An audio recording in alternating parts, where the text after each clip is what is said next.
Anaa ka kanunay, Maria.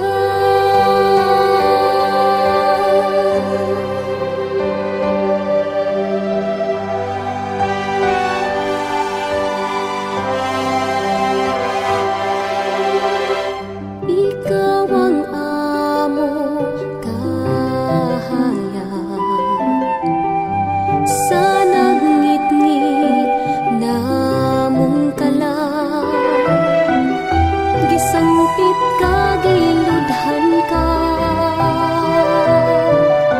Ikaw ang inahan sa gugma, O Birhen sa lintugon.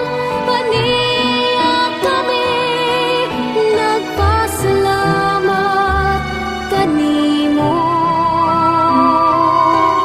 O inahan, ikaw ang among gugma.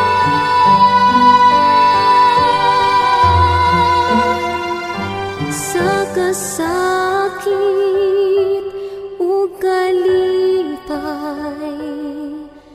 anaa ka kanunay,